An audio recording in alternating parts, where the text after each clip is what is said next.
Hello and welcome to Fury of the Mad Monarch. I have back on Shaun Joy, writer over from Tech Raptor, as well as his own YouTube channel. You'll be able to find that in the description below.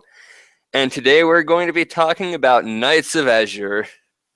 A nice Japanese RPG by the guys from Koei Tecmo, who have been doing a lot of porting of old PS3 and PS4 titles. A lot of the Japanese companies are doing that this year, but that's a good thing. More titles for the PS4 that needs it at times. Indeed. Wasn't this one developed by Gust actually? It was published by Koei Tecmo, I believe, though. But it was by Gust. It was by the guy who was inspirational in the Fatal Frame series, from what I remember. At least I'm hoping that I'm remembering this right. Yeah, I believe it's the same team that worked on Atelier. Like all those Atelier Iris games, the Atelier Arland and Dust series. Yeah, it is those guys, and it is one of the guys behind the Fatal Frame. So that's at least I'm remembering somewhat the right game. Yeah, I don't really know much about Fatal Frame. I never played those ones. You should give it a try at some point. The old ones, not the new one on the Wii U. Don't try that one. No worries. Isn't it like almost bigger than what most of the Wii U's hard drives have? I remember hearing that complaint. It took up so much space. I do remember hearing that complaint that it took up like 60 or even 80% of it, but I wonder if they ever got that fit, or if that ever got addressed. But that's a story for another day. Yeah. But yeah, I brought on Shaun here because while we both seemed to like the game, he was a lot more critical of it than I ended up being. Yeah, I mean, I think I had more issues, especially with some of the fighting at portions of the game. Story wise, I think it was up there, but I guess that's a good place to start. Would you say, or would you want to start with the story, or exactly what do you want to do? I don't know if there's going to be too much disagreement here on the story. I mean, we both seem to enjoy it. Yep. I mean, it's a typical hero. Well, it's not even a typical hero story because you do have that sort of element of, the protagonist not necessarily being the straight protagonist at this point, or you don't. She's somewhere in that weird area. She's not an anti-hero. She's not necessarily a protagonist in the. Go ahead. I look at it. They have the whole backdrop of it's a story saving the world, but that's not really the important thing. This is a tragic love story. Correct.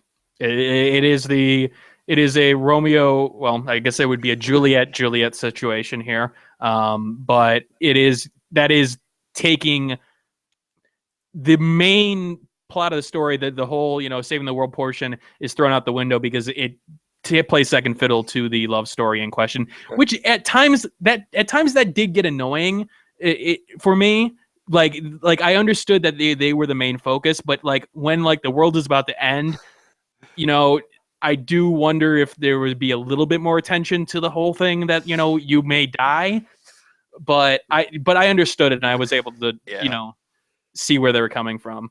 I do agree. There's that odd, just kind of priority stack that you're having to look at here. It's like, I can understand the characters being more invested in their own love story and all that. But as the player, you're sitting here watching, it's like, all right, I get what's going on here. Everything's about to end. Focus, please. I think the thing that for me on that was the side characters. Like, they seemed to be like, oh yeah, you guys, fall in love with each other. We don't care if the world ends. I'm pretty sure you do. I'm pretty sure you guys are like, yeah, I understand. Can you find a way to, maybe do both? I mean, there's some things I really like about the side characters. That is not one of them. I mean, I found the side characters to be weak, but then again, they felt so second fiddle to the actual love story that it's just like, well, they're only there to maybe provide plot points or anything like that. It I never really got a good development of the actual characters. I know there's the merchant and there's the question of he's, is he, from, this, what is it, that one quest that you go on, like that it reveals a name that may be him, I don't remember. like that he may be a merchant from like, hundreds and hundreds of years ago. And it's just like there's that question, but it's just like, okay, and then it drops off the face of the earth and you're like, wait, you're gonna go back to that? That was somewhat So interesting. there's some things I really like about him. Like, not, I don't think they did great with the character developments with him. Even if they did have some like funny bits between the two, even Mhm. they got a bit old after a while, but they did have some funny scenes. But what I loved that they did with him was, what was his name? Alucard, who I have no idea why they named him Alucard. I But it's mean, yeah, I was absolutely like, okay, okay, so are they a vampire? I mean, obviously you're going for some, the reverse name thing. I think is it was it because for that Alucard joke that was told at the beginning? it could be. I mean, he is a demonologist, so okay, he's Alucard. Okay, researcher of monsters. Dracula backwards is Alucard. Okay, maybe they're playing off that, but um, he's. I guess I don't know. I don't see why that was specific name in Japanese. I believe it's, let's see, Arkudo. So maybe it's just some weird translation. They're like, oh, people know Alucard. That makes sense in English.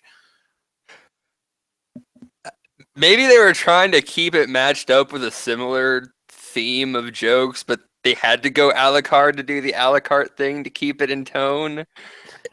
I would have to know more Japanese to have an idea, but it just Uh, seems so weird. it was out of place, but I mean, compared to some of the other things in the game, I guess it's not that, you know.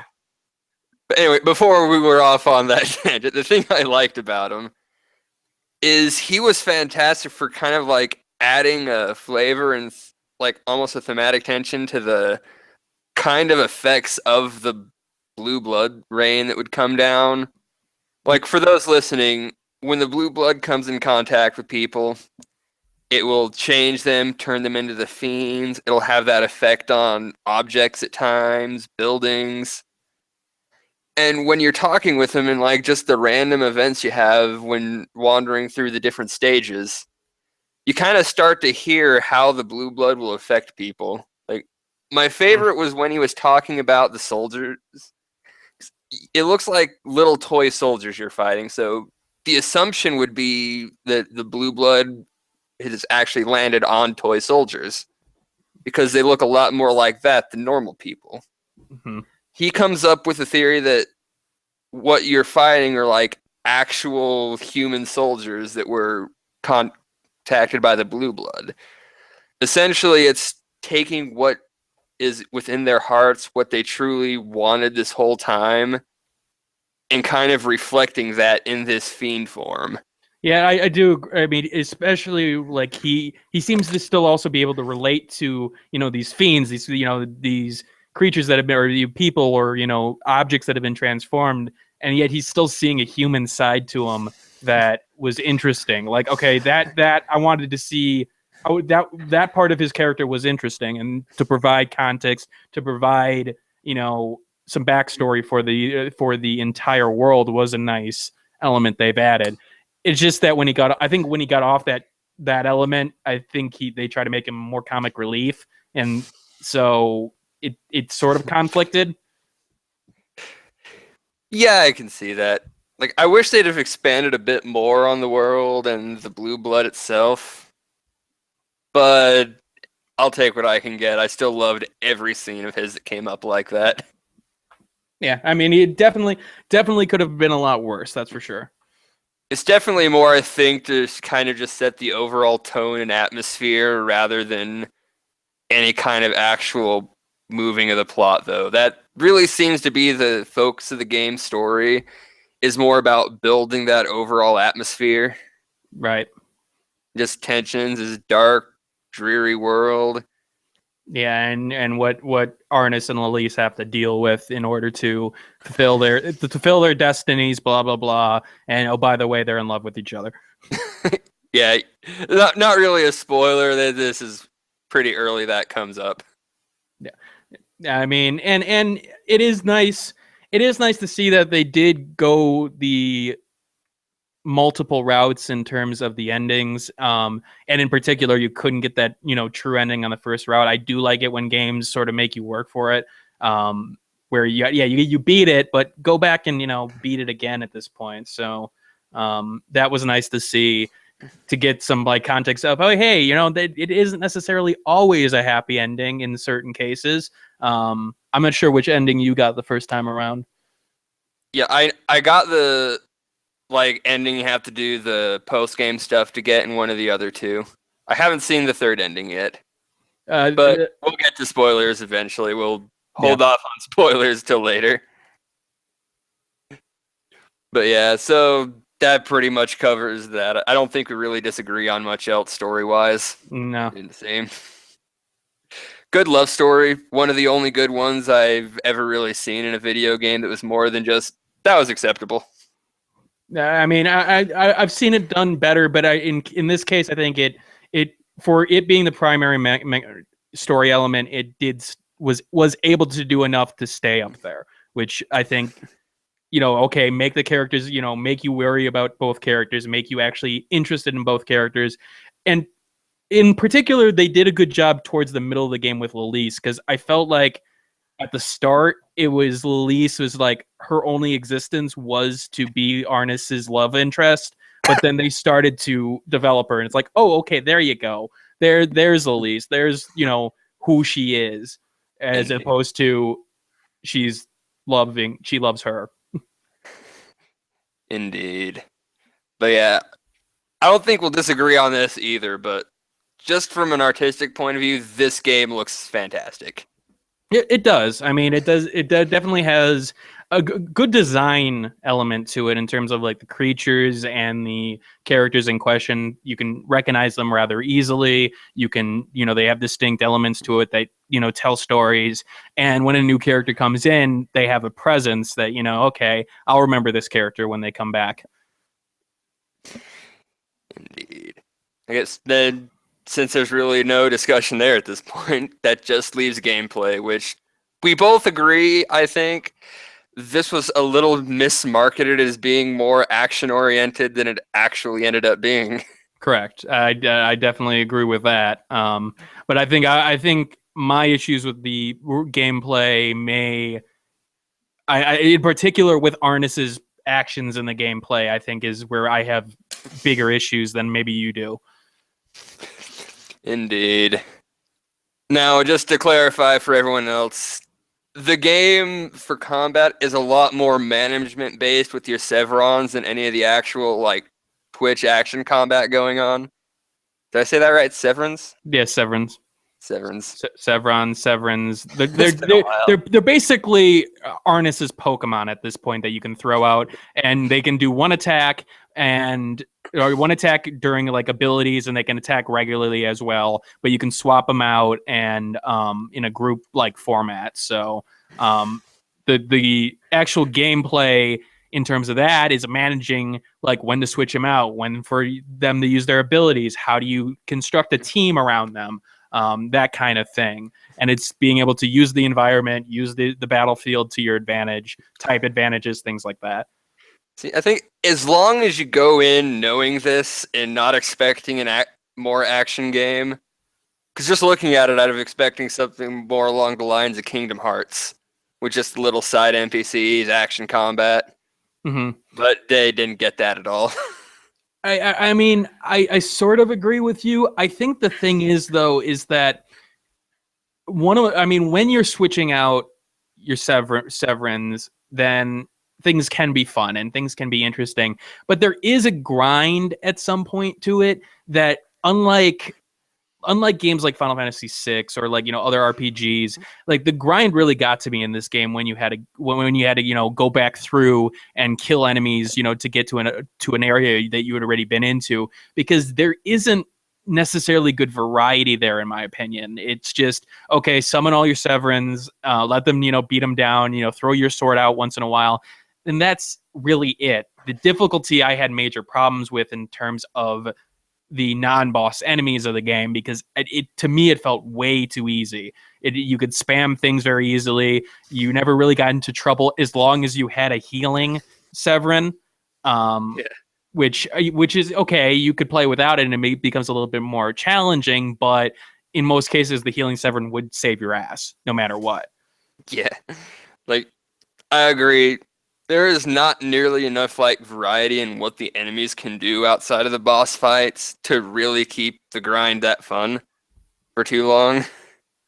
And I feel like if they did that a little bit better, I would be doing a lot better for me at this point, because I think that grind did get to me over time. Yeah, sure, you could bring out new pairs of people or pairs of Severin and things like that, but in particular with Arnis, like your actions is sword sword sword, one combo, maybe take a break, summon something else, and that's it.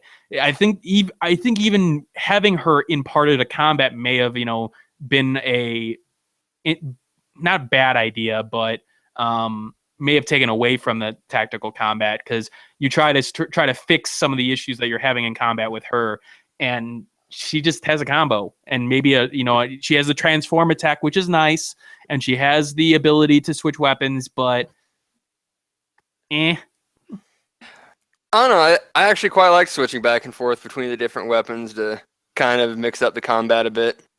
It's not a huge change, but I The only don't feel it detracts at all. I see. For me, like it was the same. It was the same combat with very very slight differentiations. Like, okay, the daggers are a little bit faster, but you're still dealing reasonably the same damage at that point.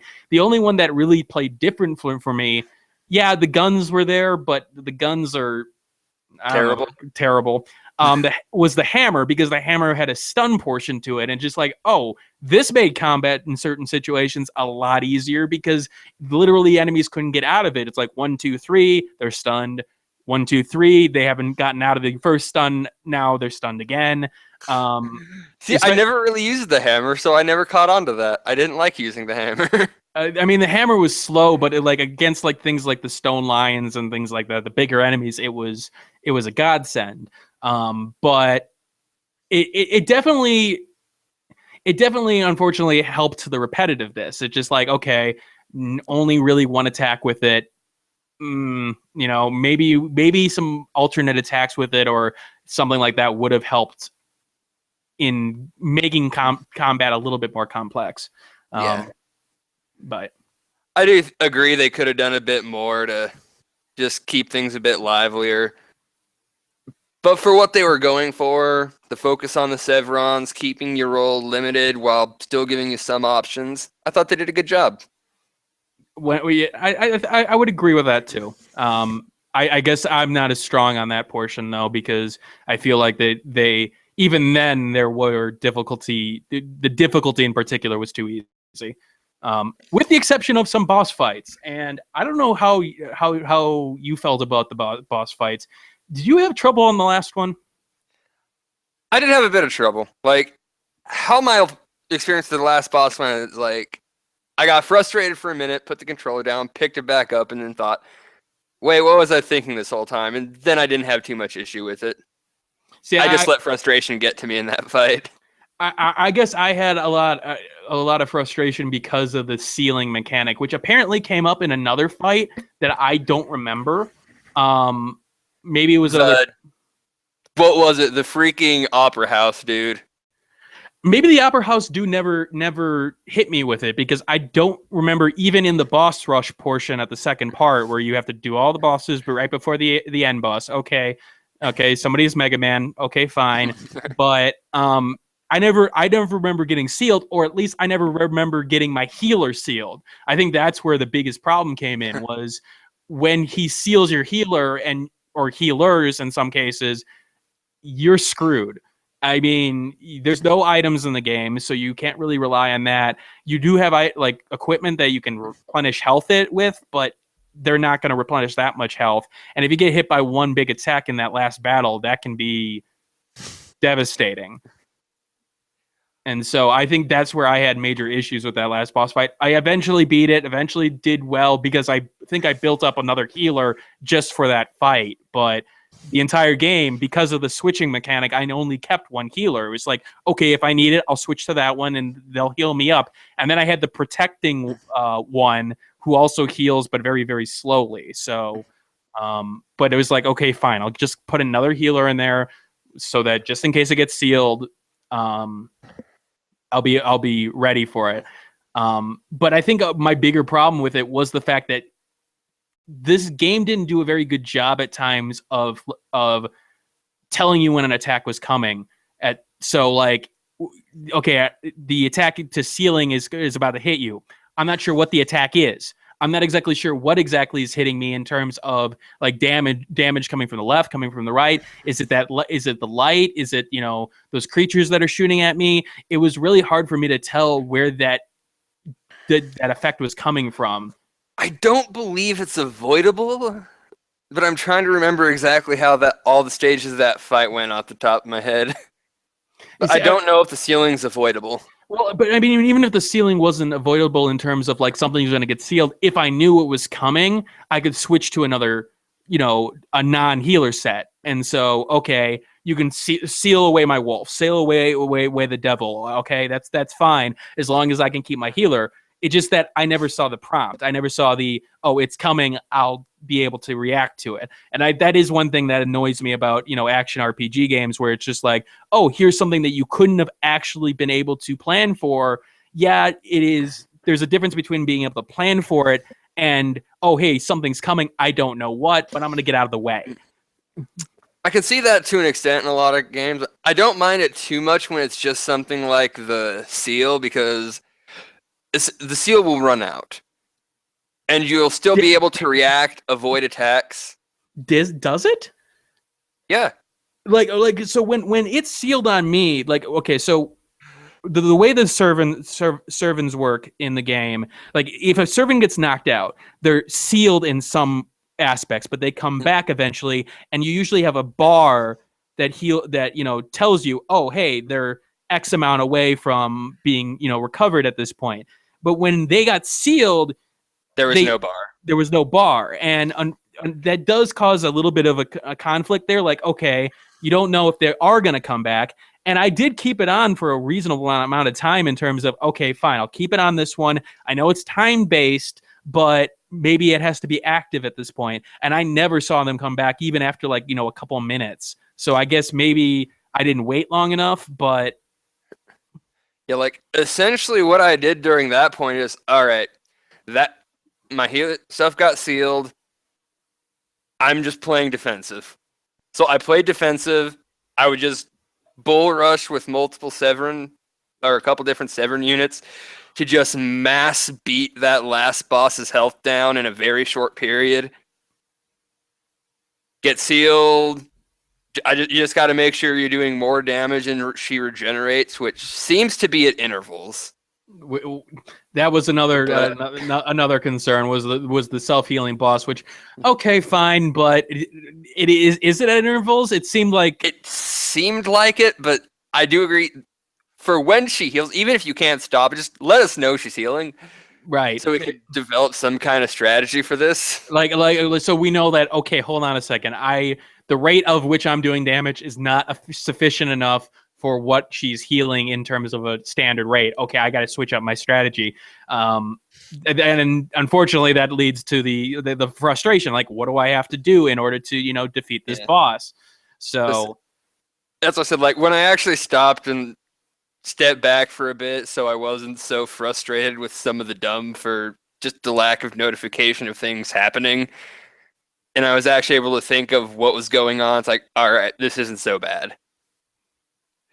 But there really should have at least been notifications like, hey, your things are sealed for this long, for X amount of time, and this is when they got sealed. It's like, all right, this is when she healed. It's like, all right, I can deal with that. I can work with this. Yeah.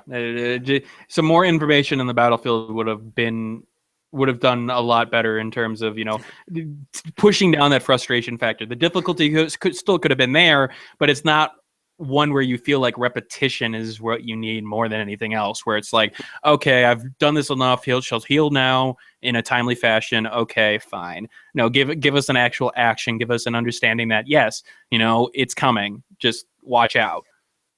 Yeah. Now, did you fight or did you do like the bonus ending and clear out the secondary bosses? The optional? Yes. After I did the review, I did that. Mistral was horrible about that. Yeah, Like, the moment I realized she drops that field effect, like, oh, all of my Severn are charmed and they're healing her. Yeah, I think I knew. I believe there's an item that stops charm, There's a couple ways you can stop it. and But I think that never came. Like I think I knew that going into the fight, so I was like, okay. if you don't know that going in, like, I just suddenly turn around, like, my Severn are killing me. What's happening? All of her health's back. What's going on? It was definitely a. I had less problems with that fight because I think I was more prepared for it at that point. Yeah. But then again, those secondary fights, I think I ended up grinding a little bit more at that point because I don't know if I was underleveled for the last fight, but I think I was at like an average level of 6 or 7, which I think some of mine were maybe 8 or 9, but I know the max is 10, and it doesn't take too long to get to that. Isn't it 11 after you clear out the main plot? Like, I think you can unlock I up to believe 11. I thought there was 11 for certain characters via their skill. Like you could unlock 11 for specific ones. Maybe you could get to 12 in that case for the after the ending, but I never got to that. I don't think. If you do like the switching of their innate ability, you can actually get up to 15 with your Severin. Okay, that I do remember switching that once or twice with someone. So, but I never ended up using it. Yeah, I'm pretty sure you can go up to 11 after you do one of the post-game quests. Okay. Yeah, I think so. I remember doing that. I could be horribly wrong here. No, that sounds right. It's just been a little bit since I've played the game, so I may be confusing it with some of the other ones I'm playing. Yeah, it's been like 3 games ago since I was playing Nights of Azure. I don't even know exactly how many games it's been at this point. I want to say like something like 12, but you play a lot of those smaller moving or like shorter games though, don't you? Some of them yes, some of them not so much. I mean, especially the last couple of weeks. Stories, Path of Destinies was reasonably long. Shantae and the Pirate's Curse. Danganronpa 2 was definitely not a short experience, but a really good experience nonetheless. And then that Enter the Gungeon, the Doom multiplayer beta. So it definitely has been a little bit, but I think I do remember a good amount of it at least. It seems like most of our disagreements is like just a couple minor things with the combat. Yeah, and I guess I think my bigger thing is that those minor things are definitely things that I hold in higher value in terms of like user information and user control. Because I do definitely think that if the player gets that frustration factor, they're going to want to put that controller down and just walk away, and some people will never want to come back to it. Indeed, like that's not so much for me because it's not to the point you can't figure it out with just some thought and a bit of reason, but it does frustrate you a bit needlessly at times. I think for me it's something that is easily fixable. I think it's like some of the problems that I see in games where it's just like, okay, that's at the base, it's at the base level of design in terms of you designed it in a way that I don't know what you could do to fix it other than tear everything apart. Here I feel like you could just add on an additional effect, for example, or additional information, and those little tweakings would make it a lot better, but it's just something that you didn't catch. Yeah, like what is it during the Mistral fight when everyone's getting charmed? Just like have all of your little Severin just kind of stop for a second, bit of a reddish pink heart burst off of him, and you'll Hmm. probably immediately figure out something's wrong with your Severin. Like, okay, what is that effect? Why do you have hearts over you? Why are you chasing me? Okay, this is probably a bad thing. Um, Immediate recognition of what's going on. Bam. yeah, I think that actually goes to some other points. Oh God, wait? Hold on, I got to think about here. Am I confusing this game with something else? Because I do remember at times feeling like the sound design in the game in terms of combat wasn't up to par. Like I remember running through one of those poison clouds in one of the boss fights and like not realizing it was doing that much damage to me. Like I feel okay, it's going to do some damage to me. And then I looked over and I'm at like 10% after being at 90. I'm like, "Wait, what the hell just happened? I was in this thing for like a second or two." That And that sounds right.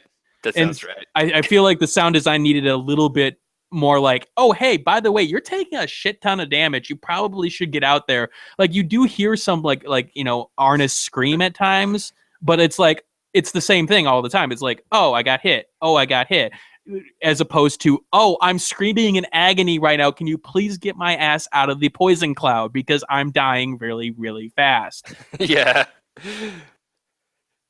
So yeah, the game just needed to work on some of its cues a bit better, I think. Yeah, but That would have helped fix a lot of that problem. but the serving gameplay is nice. It is different, which I think is a big portion of it. Where I can't think of a lot of games that are similar to it. I don't think I at least I don't remember playing Nino Kune, but I do believe it has a similar system Ish. ish. I mean, it's not the same, but there are similarities. Yeah. It does stand out in terms of, oh, it's an RPG, but it is different. It definitely isn't your standard JRPG or J action RPG where it's completely, the player versus the world. It you do have that, servant element of it, and it does stand out because of that. Indeed. Just a few tweaks is all that game really needed, I feel. I feel like there are more than a few tweaks, but I feel like those tweaks would have definitely went a long way. Indeed. It also, I think, would have helped if they like made it a bit more clear in the marketing that hey, this is there's a big management element here in the battles, more so than the action. Yeah, Because a lot of people probably went into this expecting, oh yeah, new action RPG, and then just went, wait. what am I playing? Okay, action RPG action. Yeah, I do agree with that. And the problem, I guess, I can see where they were going for in terms of tactical RPGs. Unfortunately, have this sort of stigma about them now, or Japanese RPGs, where it's like, oh, it's slow and methodical and boring. Even though a lot of people like it, for some reason, marketing campaigns feel like, oh, it needs action, it needs pizzazz, or some kind of um, They need to reach adrenaline. a market that isn't interested in these games anyway for some reason. Yeah, and play to your strengths, guys. I mean, the fact that you said action RPG and brought in people that probably didn't like it may have pushed people who may have liked it away because all of a sudden they've got reviews that well, wait a minute, this doesn't seem right, or it would have been more negative to the game than Yeah. people who would have accepted it more. But yeah, that has more to do with just marketers being dumb than anything wrong with the game itself, though. Right. But yeah, this may actually be the shortest amount of time I've ever covered a game doing this show with anybody.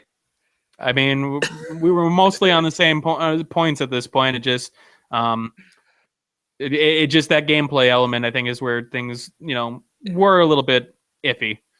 Yeah, not even so much that we were in disagreement on anything, just different priorities of how much it affected the gameplay for you.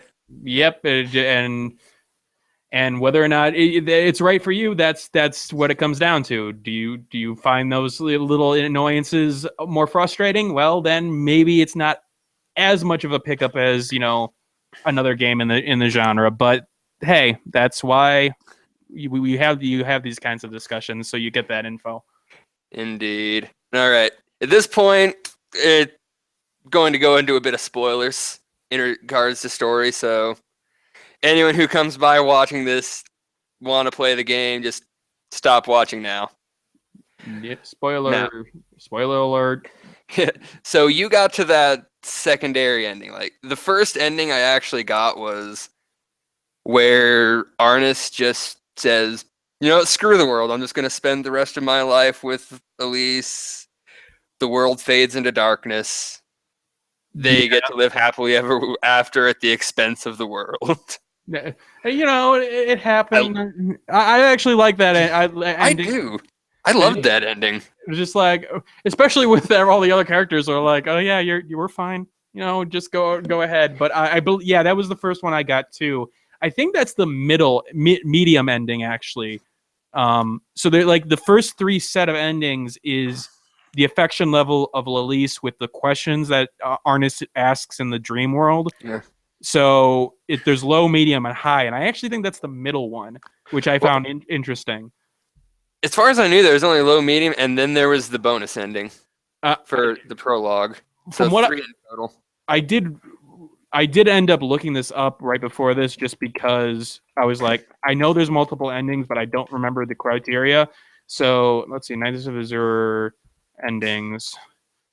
I do so on JRPG review, they indicated normal endings N1, N2, and N3. There's three normal endings, one true ending and then one bonus ending. Ah, huh. And I low wonder effect. what.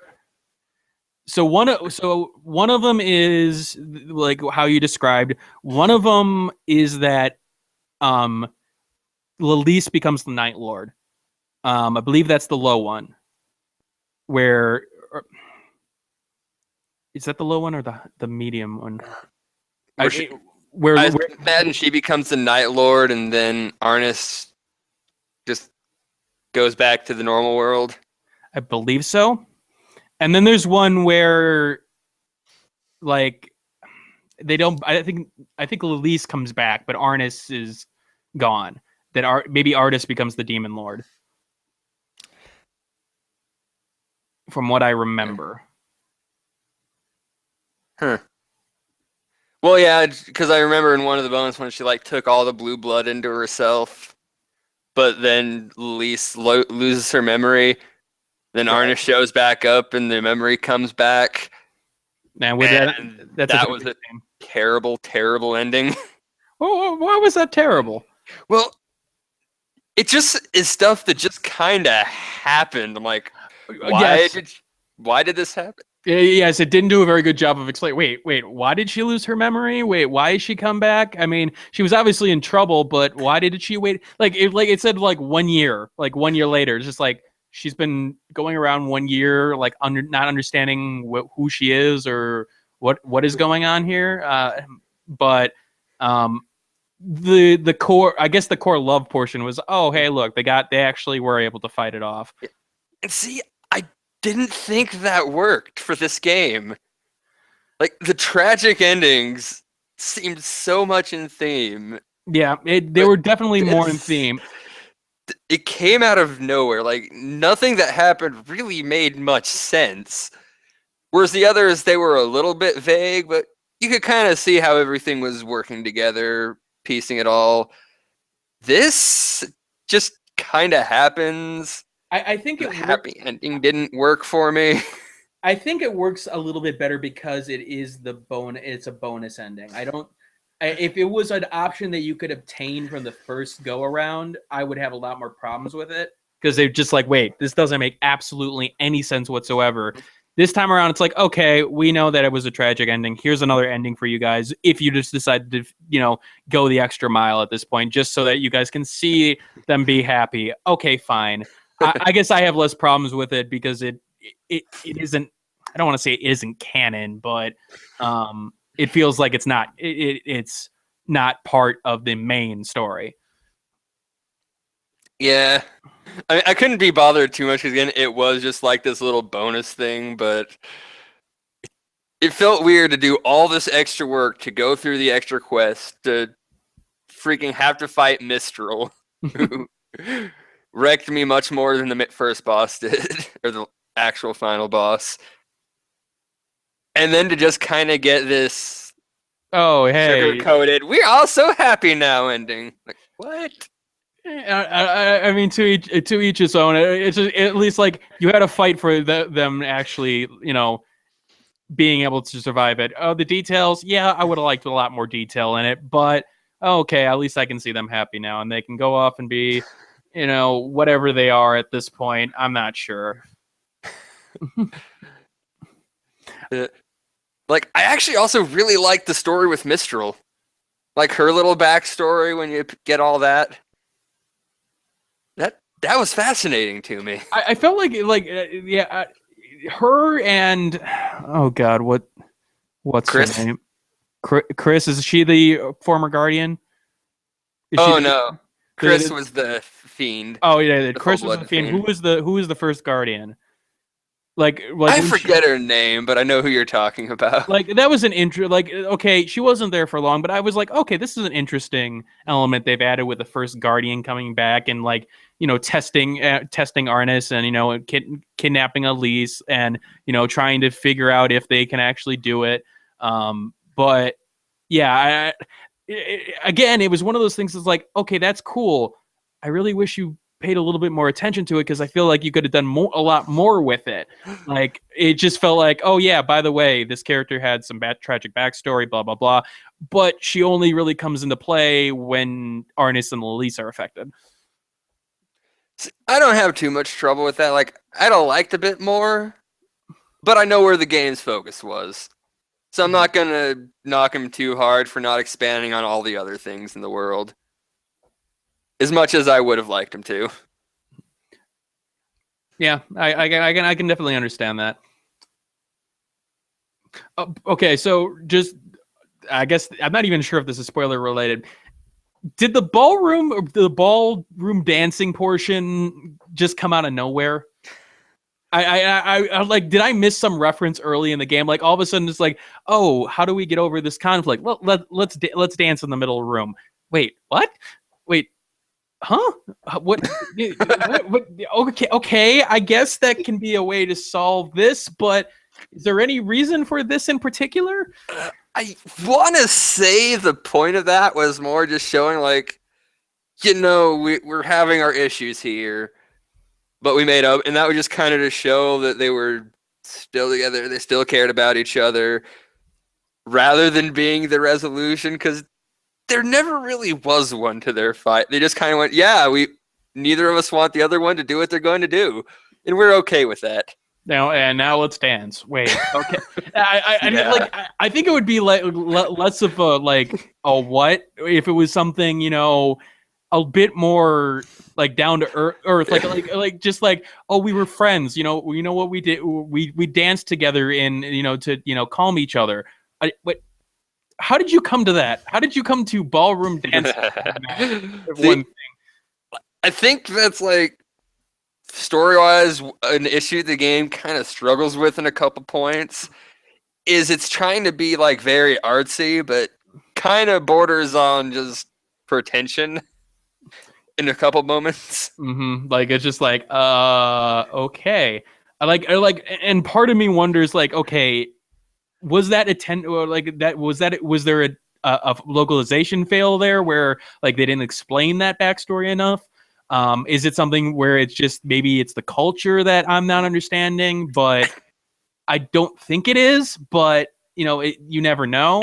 I'm fairly certain it was just they were just trying to be too artsy and kind of lost the message somewhere in there. Mm-hmm. Like, I'm sure to the people who made that scene, everything makes perfect sense. It just doesn't necessarily translate well. Yeah.